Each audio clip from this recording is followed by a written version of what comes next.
Player. The DM sat down and did some math today. I feel like there's a couple of the numbers I quoted you on as in your game were wrong. Specifically, whenever I was talking about, I think the DM was talking to you about like how much faster you felt whenever you were in your various states. There are actually formulas for that. The DM kind of shot for the hip. He was a little bit off. Like when I said like maybe 15 or 20 times as much, it definitely wasn't that much. I was overestimating, underestimating, but because you didn't get any finite numbers to things, like it wasn't a big deal. Like you might feel like you're 10 times as fast, but you might not actually be 10 times as fast. So the question is, where does Zagara come in and his various states? He's very tricky because he has a lot of stuff going for him. You have your base stats, which puts you at around 6,000, or I'm sorry, you can lift about 4,000 pounds at your base level. That's just like that's you in your not even your primal form. That's just you in like your squishy human form. Like as whenever you feel weak and everything like that, you can still get 6,000 pounds up. Now 6,000 is the upper limit, so what you can normally expect is maybe around like 3,500 to 4,500, around that range. Like 6,000 is like your breaking point. I'm sorry, 4,000 is your breaking point. So you can expect 25 to 3,500. You just got super strength. Super strength is a flat increase. That's the way it works. So it's like if you were a character that had a 1 in strength and you could lift 100 pounds, you would get 2,000 pounds on top of that, like no matter what. Like it's a very linear thing. And the better you get with super strength, the more it'll increase. Like it might be 2,000 pounds, 2,500 pounds, 4,000 pounds, everything like that. But the way these stats work is they tend to add up with one another. So it's like you take your base strength, you add that. So your base strength right now in your humanoid form, in your very squishy soft form, is 6,000 pounds. Your base speed in that form is 25 miles per hour. You're like a human sprinter. Like what's his name? I think Usain Bolt's like top speed is like 27.5. So like you could almost hang with him for a short distance. And again, like run speed like that is you don't run 25 miles an hour. Like you can sprint at that point. Like that's your very upper limit. Like what's your actual run speed would be probably around like 18 to 20 miles per hour. That's your fierce run speed. Then your jog speed might be 12 to 15 miles an hour. That's kind of your decent pace. So it's like these upper limits are not something you might be able to reach just because of biological limits. So in your Sephalon form, with 0% biomass, you can lift 15,000 pounds and you can run 62.5 miles per hour. Yeah, as you can see, like you're pretty freaking strong. When you absorb, like, okay, so it's biomass is a little tricky, but why basically, as opposed to breaking it down, we broke it down to like 2 thresholds: 50% biomass and 100% biomass. So like 50 or 100% biomass is where you basically feel like you can't absorb any more into you. At 50% biomass, you can lift 18,750 pounds and you can run at 78 miles per hour. At 100% biomass, you can lift 22,000 pounds, so you're banging with Spidey already. And I think that's about where Spider-Man's at. Is he like 10 to 50, or is he like 15 to 25,000, I think. And you can run 93 miles per hour. Again, that's very, like, that assumes that you have a straight path to get up to speed. That usually assumes long strides, so it's not like you can dart in and out of things or anything like that. Like you're very much still bound at this point to your stride speed. Like you're taking long strides, you're kind of launching yourself in the air with your strength to achieve this. But you can do it, and like I said, you just can't make a lot of sharp turns or anything. Your attuned state, that is your primal roar ability. This assumes 100% absorption. So like, remember I said like you power up, but then you also super saturate your body. Like this assumes 100% saturation. You basically get a 5 times modifier of the base stats above.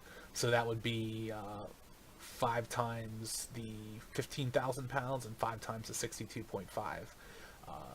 at 50% biomass, you get a 5.5 instead of a 5.0 modifier, and at 100% biomass, you get a 6.0 modifier. So you can see that attuned state is kind of everything, because all of a sudden you're up at around 75,000 pounds, and you can run around 312 miles an hour.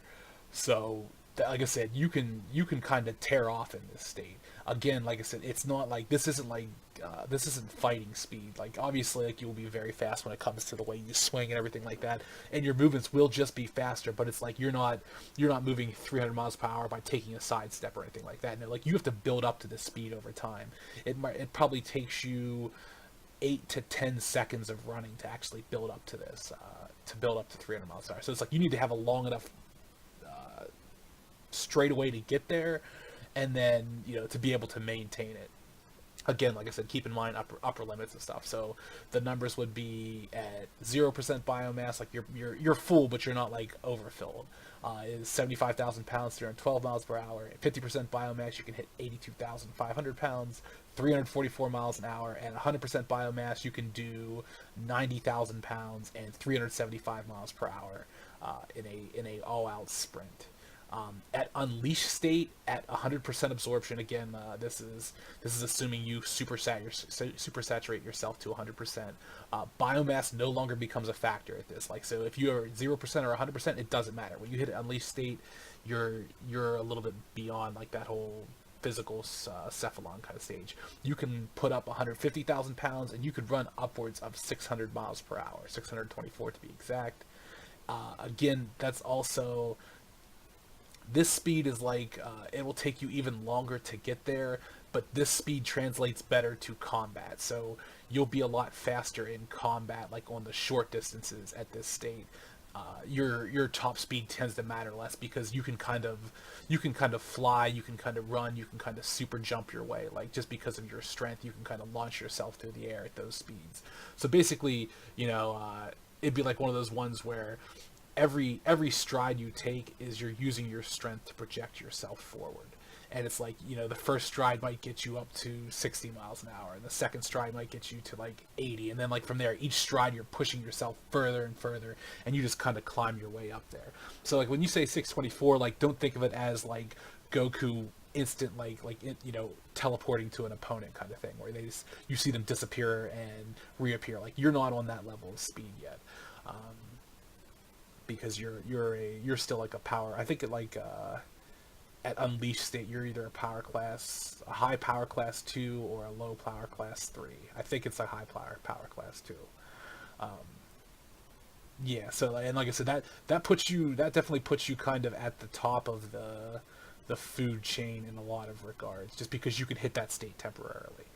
Now, like I said, again, like your base state, like where you are at 0 to 100% biomass, that puts you at the level of, not like I said, not street level or anything like that, because obviously, like, being able to put 2,200 pounds up is pretty everything. But then again, you have super strength, you have your you have your biomass absorption, you have a passive that boosts your strength, and you build a strong character. So it's like you have a lot of things that kind of stack up to get you to that point, But yeah, like I said, so like that's the big thing with the speed. Like, the speed numbers are kind of deceptive, because like you think like 624 miles per hour is everything, and let's say that you can hit 500 miles per hour to that 624. Like, that's 624 is your absolute max.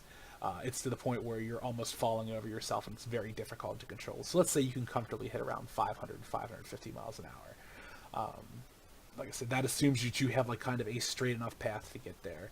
That assumes that you don't have anything that's going to cause you to lose your footing or anything like that, and it assumes that you also have the time to build up to that speed. Like I said, it's not like run stop, 600, 500 miles an hour. It's you have a set amount of acceleration at this point still.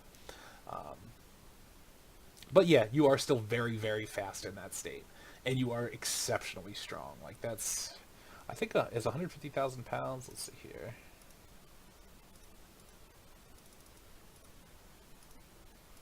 So that's 75 tons. So that doesn't put you at class 100 strength as far as Marvel goes. Like, you're not on the Hulk level yet, or like Magneto when it comes to his stuff. Like, there's a bunch of like class 100 strength characters out there. I think even Iron Man with one of his a couple of his armors are class 100 strength. So you're basically class 75 strength as far as marble goes, which puts you like pretty freaking high up for especially for a starting character like that.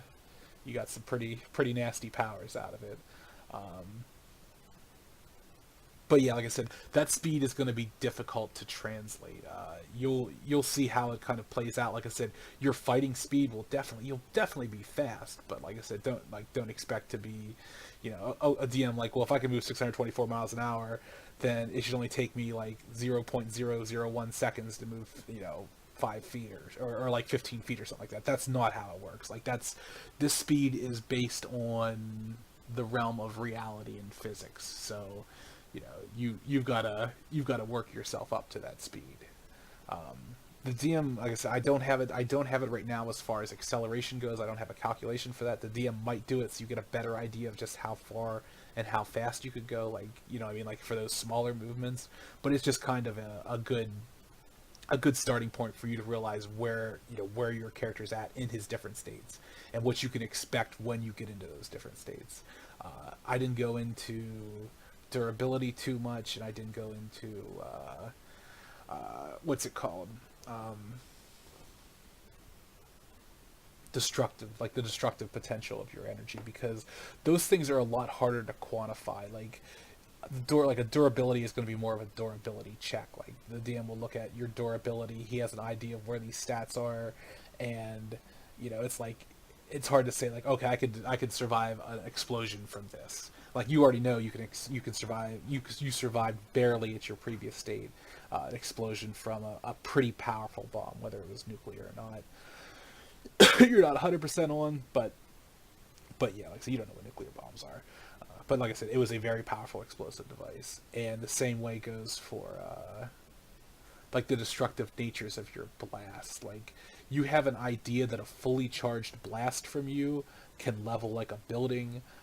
That like there is this basically upwards of a 50-foot sphere of lethal damage. Like so, like if you're fighting a uninitiated human, like anything within 100 feet of one of your blasts could potentially be lethal. Now it's like people at the epicenter, like the first 15 to 20 feet are 100% dead, and then like going out from there you have a slightly less chance, and then from there it's like there's a certain radius that is destroyed, that like will see destruction. Like you could you might destabilize building foundations, stuff like that. You might knock down some walls, and like further out you might shatter some windows and stuff like that.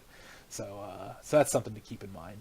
And then Soul Beam doesn't isn't a destructive boost type blast. It is an energy attack against other being soul forces. So it's kind of like a piercing attack. So you'll actually be able to cause more destruction on a what's it called scale, like on a environmental scale, by just using your basic primal blast. Soul Beam is definitely something more for to use against an opponent, and it's like I said, it's more deadly and focused against an opponent, but it's like I said, it's less damaging against the environment. So like if you want to, let's say you're trying to fish someone out or something like that, like you wouldn't use a soul beam on a building, you would charge up one of your blasts and bang, fire it off at the building to blow it up.